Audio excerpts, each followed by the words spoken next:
So this is my overview of the trip I took for Hawaii.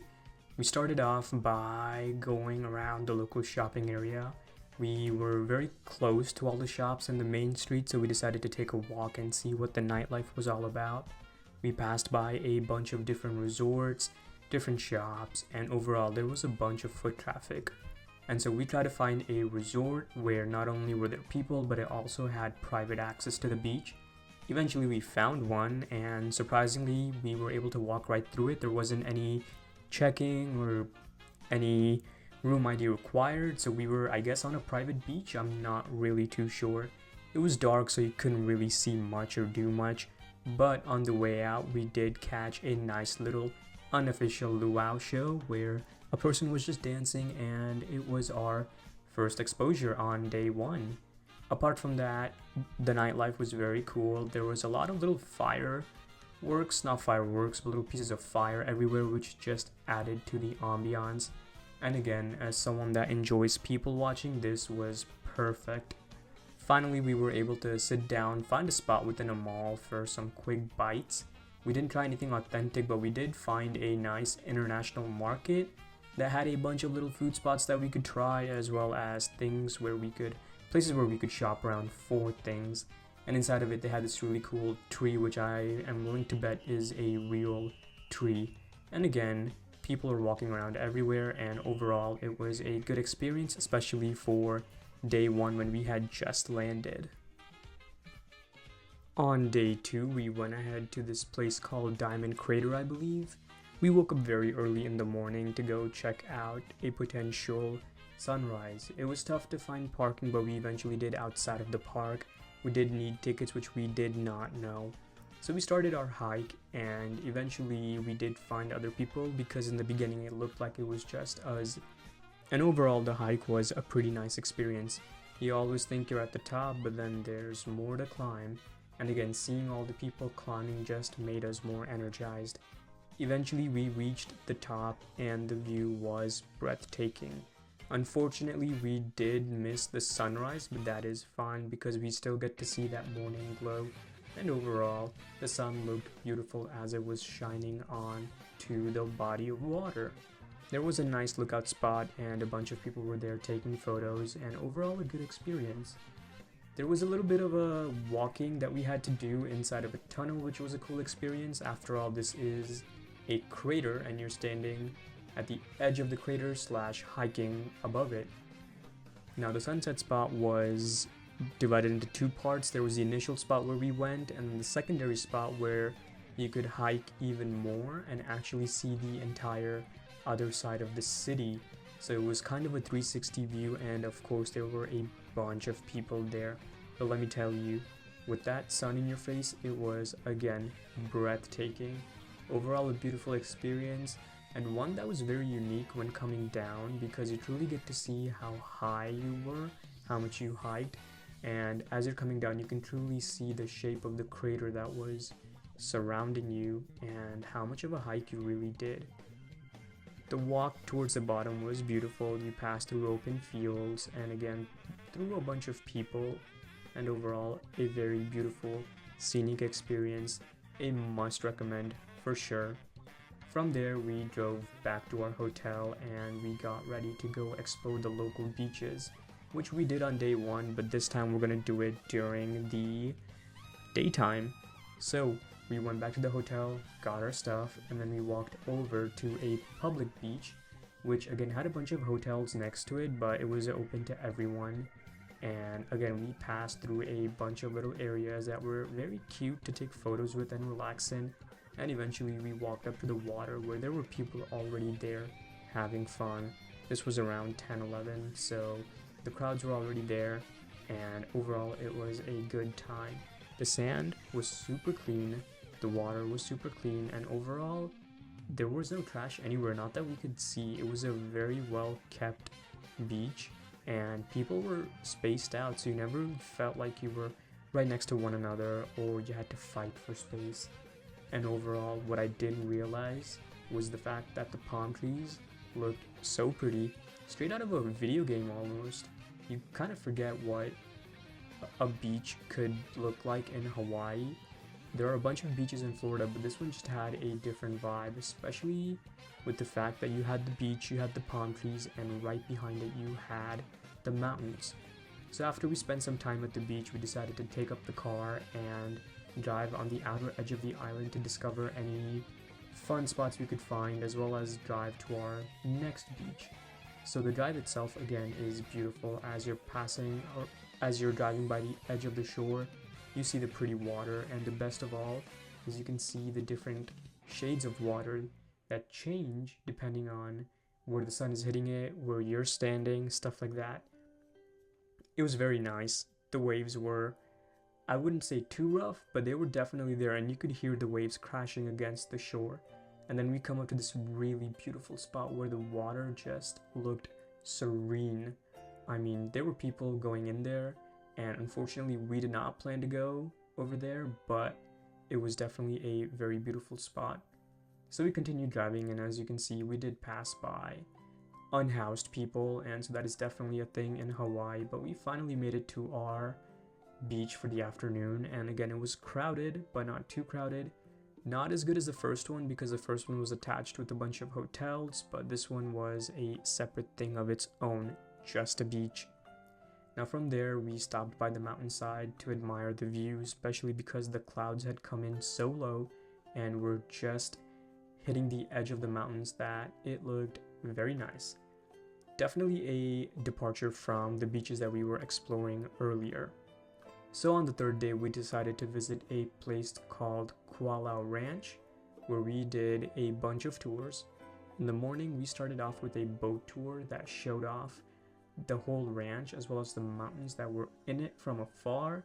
And not only that, the tour guide gave us a little bit of history of Hawaii, where they got their food, what were the type of people that colonized it, where everything came from, and overall it was very informative and very engaging. We hopped on a little boat where we got a little tour of a body of water, surprisingly not that deep, only 3 to 5 feet. And then from there we hopped on a bigger boat where we got a tour of basically the island, where we stepped away from the shore and got to admire the mountain views from afar. And so this is the Jurassic Park Island. It's very famous because the Jurassic Park movie was shot here, amongst many other movies, but namely it was Jurassic Park, and that was the main selling point. Another movie that was shot here was Red 1 with, I believe, Chris Evans and Dwayne Johnson. They shot that just a few months prior to when I visited, and as you can see, it's a breathtaking location. Even walking around the island, there were a bunch of trees, there were a bunch of sand, and overall a good experience, I would say. Now we are actually out into the ocean, where we get to see the full view of the island from afar, as well as again the beautiful color of the water. Thankfully the sun was sunny, water was clear, and the island looked gorgeous. It really showed me the size of the entire valley, and I love seeing the natural wildlife that were there. I think we saw a few sea turtles along the shoreline, and just driving around, it was so much fun. Driving around in a boat, that is. We saw a few people on the beach as well, so that was good to know that it wasn't completely abandoned, that there were also other activities going on. And again, we got a full tour of the other stuff that would be happening on the island, or what it was used for, especially the ranch. This is the part of the beach where they filmed Red 1 scene, so I had to stop and take a photo. You can even see it in the trailer, so that's kind of cool. And yeah, as you can see, everyone was amazed. I mean, everyone had their cameras out, they were excited, and again, it was breathtaking. So a 10 out of 10 boat ride, highly recommended if you go to this valley ranch. So from there, the next thing that we did was that we hopped on a separate tour. This was a bus tour where it would actually take us on the inside of the valley on land. But before doing that, we saw a few points of interest up close. We saw the Jurassic World sign, which it's something. It's nothing spectacular, but it is something. And then, of course, on one side you had the mountains and the forest, the other side you had the water because we were along the shoreline. And of course, we're learning history that not only was this location used for filming, but real world events as well. Something to do with army and using this as a base camp or whatnot. So we finally get to the main part of the valley, and like I said, it's just as breathtaking on the inside as you're coming around the curb and you start to see the valley open up and you start getting a peek from the edges of the mountain. And as you're driving by, you can really see that, yeah, this is a great location to film the movie. I mean, wouldn't surprise me if there were actual dinosaurs here. Now, the one cool thing is the fact that not only did we stop by some of the filming locations, we saw some wildlife as well. And compared to the morning, I mean, you can see that the clouds were starting to come up, which is nice because it was getting a little hot. But as you can see, I mean, the scope of this valley is just insane. And again, they had little signs for Jurassic Park everywhere to let us know that this was a filming spot, that if you watch the movie, you may recognize some scenes from here and there based on the mountains. So that was pretty intense. And overall, it was a good tour. Definitely just as good as the boat tour in my opinion, especially because this was longer and you stopped by some of the scenes that actually took place in the movie rather than just seeing the island from afar. So this one specific spot was from the Jurassic World movie where Chris Pratt is running down a hill. I believe it's from the second Jurassic World movie. But yeah, after we were done with the valley, we again hopped on the bus, went around the shore, and then went to a very specific part of the island where they filmed the scene in the movie where the Indominus Rex is locked away. This was in the first Jurassic World movie, I believe, and some of the scenes where Bryce Dallas Howard is looking out into the cage of the dinosaur was modeled or even shot here. So they have this built up, but I guess the original owner requested not to be taken down. So that was pretty cool, and a wrap on everything related to the valley. From there, we found a cute little mall area. It was an open air mall. You could walk around, there were shops there. Lots of cool gift items, lots of cool people there. And from there, we then moved on to another beach. By now, we were on a completely separate part of the island, and the reason why I loved this beach so much, apart from the sunset glow, was because the waters were really, really rough here. Like, they were powerful. It's hard to describe it through words and video. You kind of just had to be there, you know? I mean, the waves were aggressive to say the least, but that sort of wrapped up our day. And then from there, the next day, we went to a botanical garden slash maybe a plant conservatory, if I said that word correctly. We were the only ones there almost. I mean, there might have been at least, or just 5 couples, families, max walking around. But for the most part, I was with myself. From there, we then hopped on to a high point on the island, maybe not as high as Diamond Crater, which you can see in the background, but definitely on the other side. So we got a good view of the city. And then to wrap it up, we then went to a more popular beach in Waikiki. It was right across a pretty cool mall. So the crowd was already there, and we watched another sunset on a beach, and then maybe even went to the water for a little bit. So yeah, I mean, it was definitely starting to get crowded up, and people were just enjoying the sunset view. What more could we ask for? For our last day, we then decided to go to Pearl Harbor before we decided to fly out. We had reservations, which was nice, for the memorial. The Arizona Memorial, I believe is what it's called. We arrived there on time, missed our original appointment, but they luckily put us on the second one.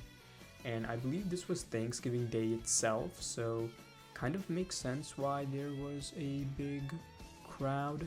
I can't exactly remember, but eventually we got on the boat, had another quick little boat tour as we drove up to the memorial, and you can truly see and get a feel of all the things and events that took place. I mean, the warships are still there, some definitely not functional, I believe. I could be wrong. And once you get up to the memorial, I had a really great time talking to one of the park rangers and asking them so many questions. And truly, I vaguely knew about Pearl Harbor, but this experience right here made me realize the gravity of the situation. So from there on out, we were done. This was our last stop, and overall an amazing trip, to say the least. One of our most memorable trips in our lifetime. A bucket list trip that I can't believe actually happened thanks to Delta Airlines. And I could not have asked for better weather, better temperatures. And yeah, I'll see you guys next time.